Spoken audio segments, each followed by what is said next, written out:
Hey guys, how's it going? Welcome to Dynamic Sketching. This is the master classes, final week. Hope you guys have been enjoying what we've been doing so far, but I wanted to give you a preview of what to expect for Dynamic 2. So today we're here at the Military Museum in El Monte, California, and I'll actually give you a website link and all that just to check it out. But really cool place, you know, just to give you a little preview of what to expect for next term as well. Not only the Military Museum, we'll be going to a lot of different places. So this is more of an introduction to more the mechanical side of the stuff we'll be doing. For today, I'll be walking around, show you a few of the machines, and maybe do a demo for you just to give you a little bit of a taste. So let's go from here.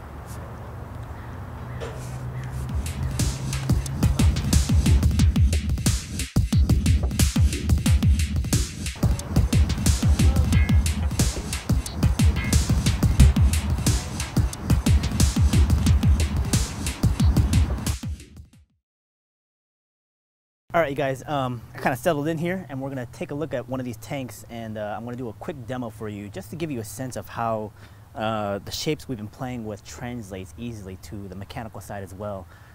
Again, there really is no difference in terms of approaching an organic plant or an extremely large tank. And that's the only thing that's gonna throw you off is the scale alone. When you see something like this up close, and I hope you guys can have access to something like this that's, you know, around you locally.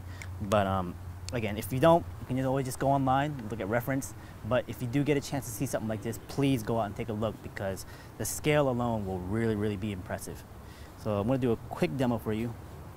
I'm using a flat Copic marker. I'm going to do very gestural strokes with this one, kind of like the demo I did before with the bird, but just to show you how easily it translates.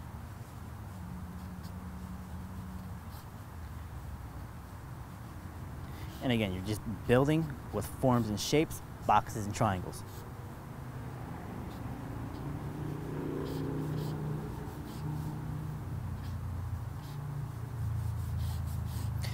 Now, you're gonna need a basic understanding of perspective for this, and I hope a lot of you guys have done some perspective, or at least, you know, a good sense of it, you know, your 1 point, 2 point, and that's all you really need.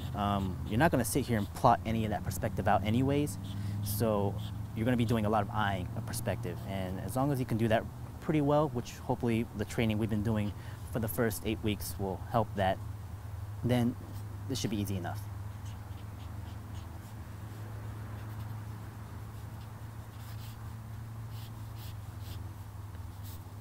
Just a quick lay-in.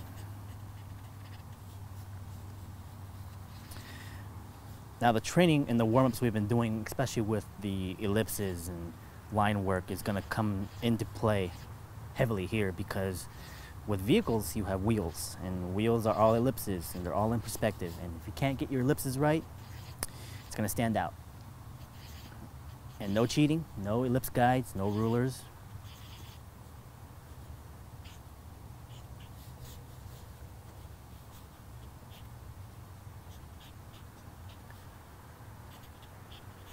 The idea here is that, again, you're not trying to get a photograph of what you're seeing. This is a translation of what you're seeing, so it's an interpretation. There are a lot of small little details, nuts and bolts and little sections and all of that, so you kind of have to pick and choose what you want to detail, kind of like the whole focal point idea.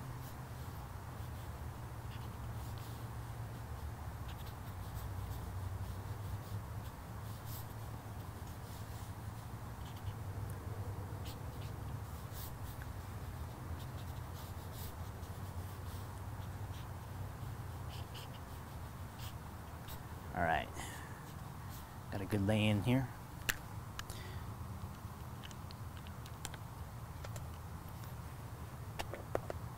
Now the pen I'm going to use is a Faber-Castell, kind of like the brown ones we've been using, but I picked up a set of a bit more saturated color orange, and I wanted to test them out, and I thought it'd be kind of cool to use here on the demo, just to show you how they look. And I hope they turn out nice, but we'll see. Dark enough.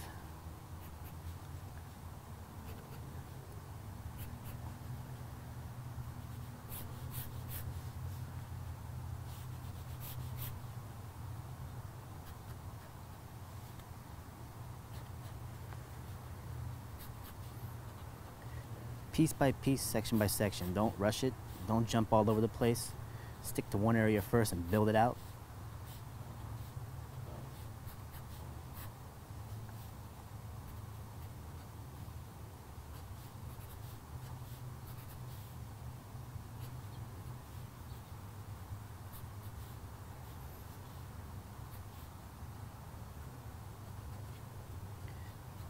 Again, this is just a preview of what's to come. We'll be going to many different kinds of places for Dynamic 2, and again, kind of like what we did with the Arboretum, we did the redesign. We'd be doing that for the tanks as well and the mechanical stuff. So it's a lot more redesigning projects, a lot more storytelling, a lot of concept, basically entertainment.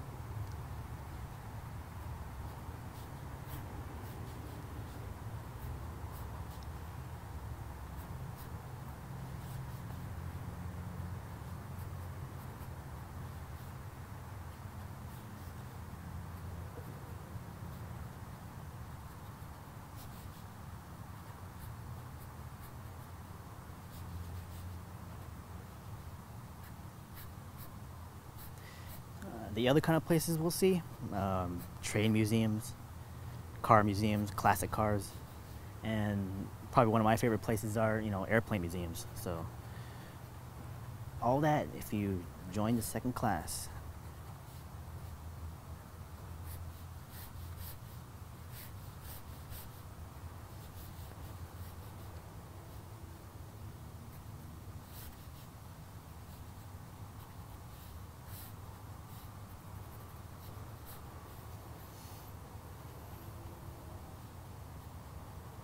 Wherever you do live currently, definitely do research online. Find out what is located within your area. Generally, you'll find typical museums anywhere you live, but places like this can be a little bit harder to come by. But you just never know.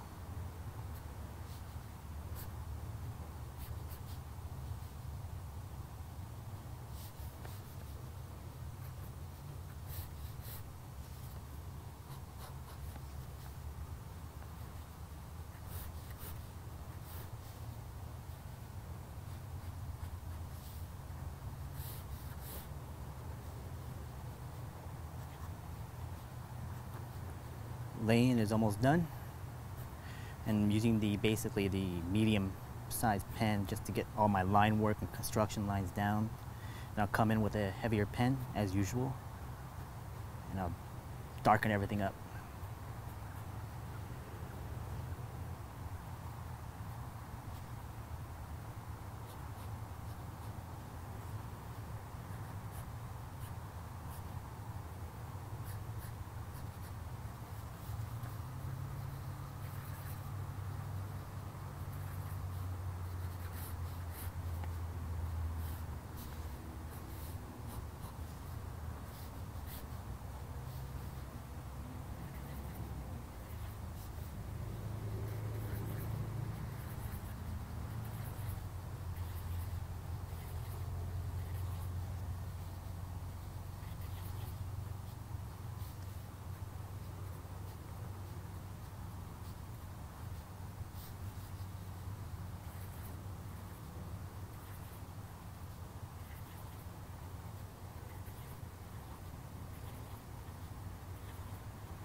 In the track area, there's a huge amount of detail that I'm seeing.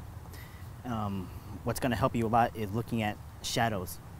What's in cast shadow, and if it is in cast shadow, be more gestural about it, more generic in terms of your shapes.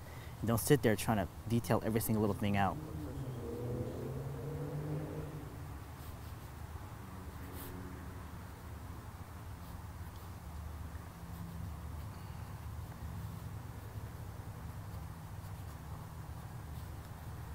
Okay, let's go a little heavier.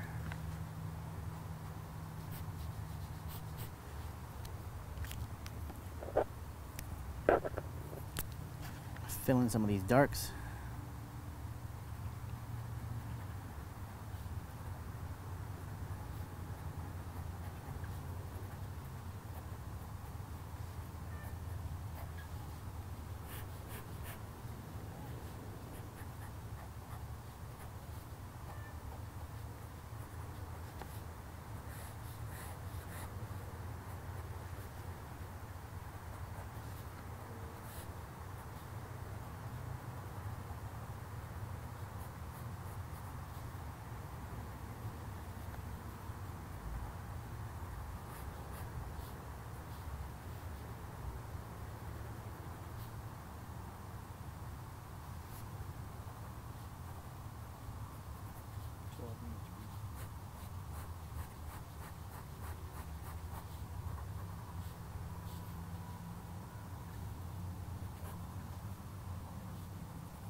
Definitely gonna keep that attention and focal point in this area right up here in the front.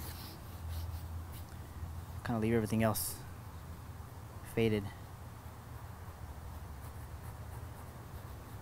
I'm gonna come back in with the marker a little later and really hit some of those darks up.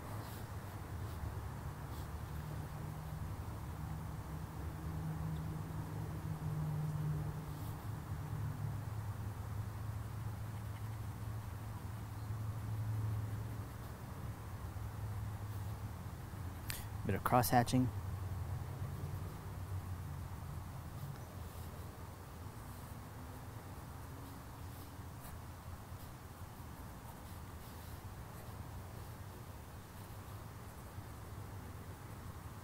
And when it comes to tanks, basically what they are is, well, especially if you look at Sherman tanks or M60s or even the Abrams,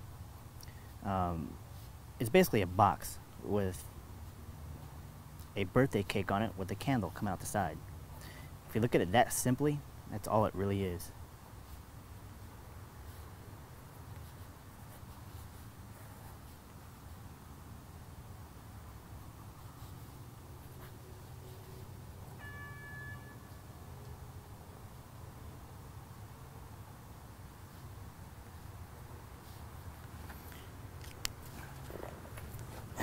Come in here with the marker real quick and darken some of these spots up.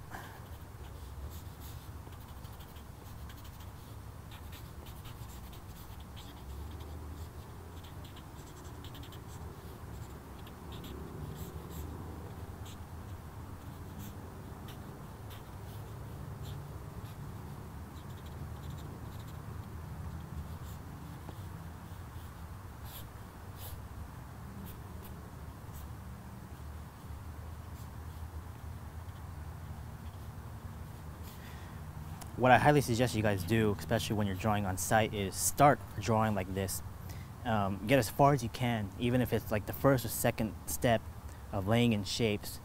Take a photograph of your subject and then finish it with detail when you get home.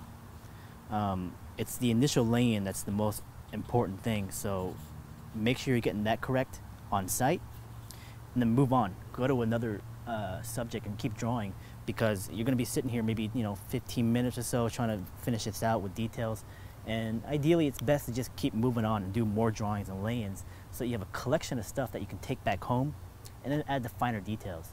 I'll do a quick scan of this and add a few more details when I get back, and I'll put it up and you guys can check it out. But this is initial lay-in and a grayscale with some detailed lines, and from here I'll take a photograph and we'll go from there.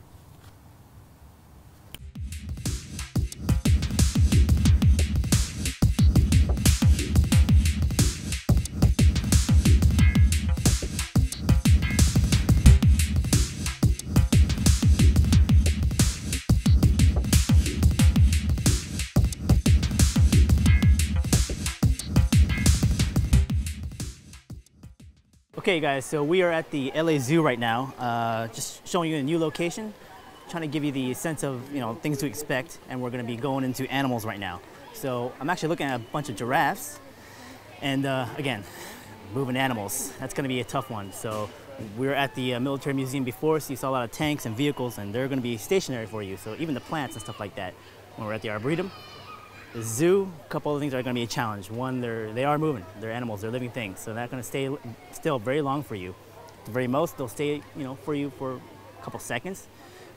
The trick here is to lay in your initial pose as quick as you can.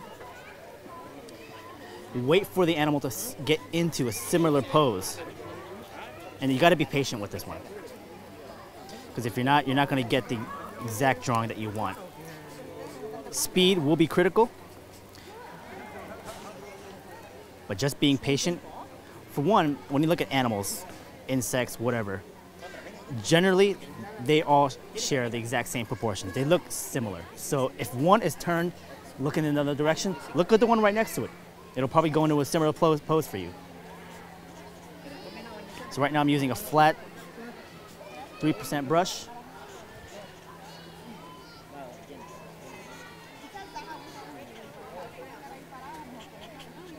And I'm just doing a quick lay-in.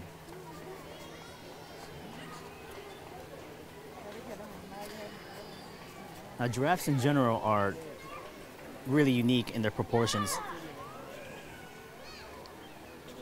So you have to be patient with them. So these guys are moving around a lot, back and forth, but you just have to wait.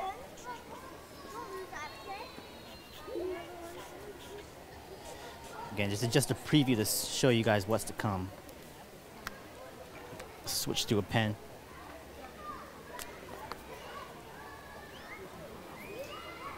Again, building these with shapes.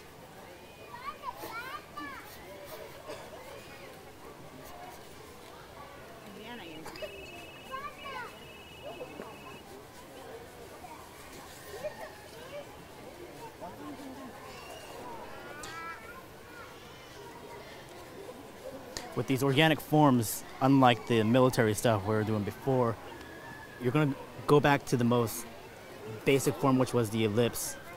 And you're going to use that a lot, especially with the organic stuff like animals and insects. It's going to be nothing but ellipses. Ellipses and cylinders.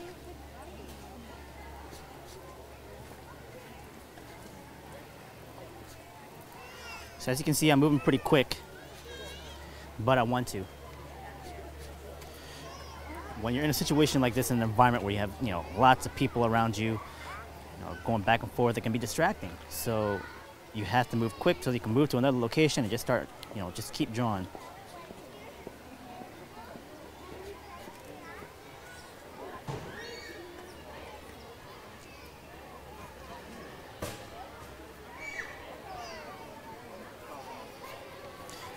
So I had the initial lay-in with the marker. Now I've kind of reinforced it with the pen. Remember, you want to fit the entire sketch and drawing on the page. You don't want anything cutting off, so placement on paper will be really, really important. And it's tricky for something like this, for like a giraffe. For one, the scale is going to be offsetting because, it's not every day you see a giraffe. So just the scale, the size alone can be pretty intimidating at first. So placement on the page. Be careful with it. Now I'm just going to go into a few of the details, things like eyes. Eyes are going to be important. Animals, eyes are everything actually. There's a lot of personality behind them eyes. And a lot of times what people do is they'll just make a black dot. And it's not like that. Even if you have to kind of stylize it a little bit or whatever, it's got to have a little bit of personality behind it.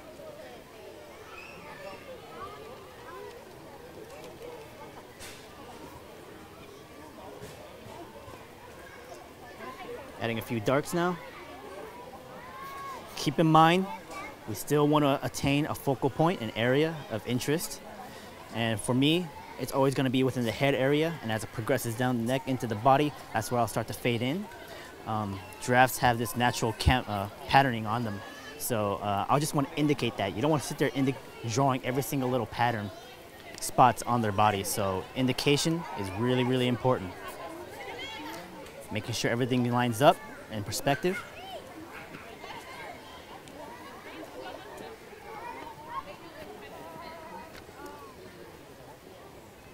Now I'll pick out a few spots and I'll start to detail them out. I'm not going to fill them out dark yet. I just want to make sure I got all the patterning correct.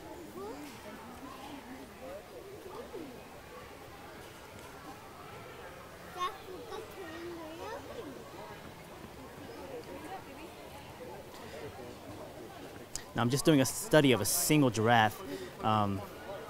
It always looks nice when you have a sketch that includes not only the giraffe, or whatever subject you're drawing, but the environment around it as well. So pay attention to that. Placement on the page, but also add cast shadows. That'll give it a grounding. You don't want your drawing floating in the air. So whenever you see my sketches or anything, you'll usually have a cast shadow.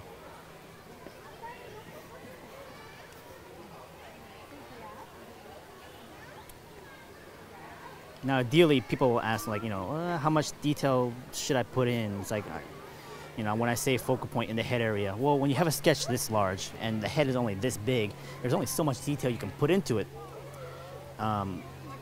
So that's why it's always nice to do like a large full-body sketch like this as a study, and then do a close-up of the head, maybe a large sketch next to it of a detailed version of the face, so that you can get a lot more of the small stuff. Again, just indicating the patterning. And I'm not drawing exactly what I'm seeing up there. I'm not even looking up at it right now. I've just glanced at it. I know where the placements of things are, where the patterning stops, but I'll just make it up. And by the time I get to the end of the body, I'm actually gonna let it fade and vignette out. Like I had said before, gradation, vignetting, indication. I'm gonna start to darken up some of these little patches here. Keep in mind of gradation. So that now that I've drawn an outline of the pattern, on the top I'm gonna fill them in dark, but as I come down, I'll start to cross hatch them. And this will give that sense of gradation as it comes down.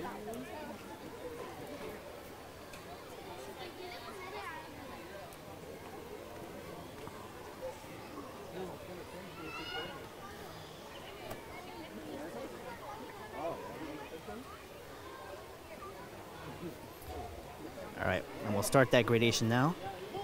Start to just cross hatching.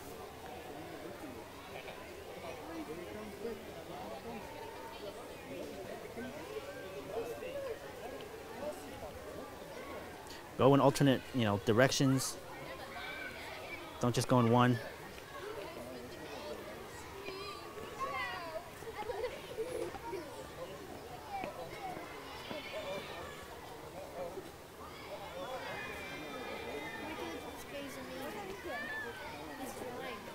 Continue on. Wow, that's so nice.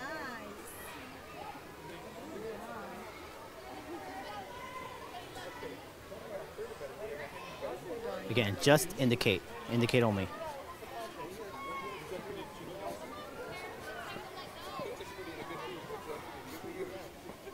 I'm gonna bump up to a thicker pen. We'll do a contour outline of it.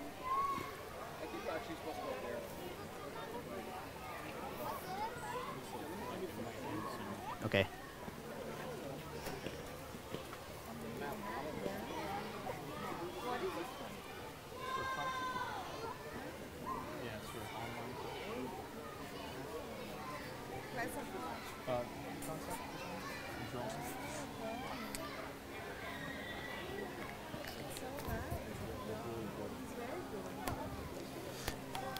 I'm gonna put in a quick background.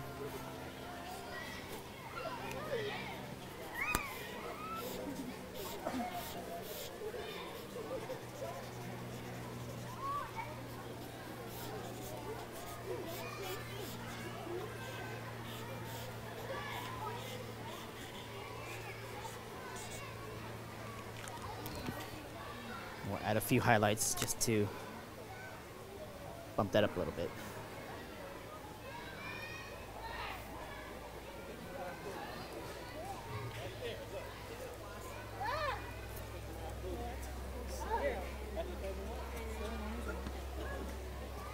Add a few highlights.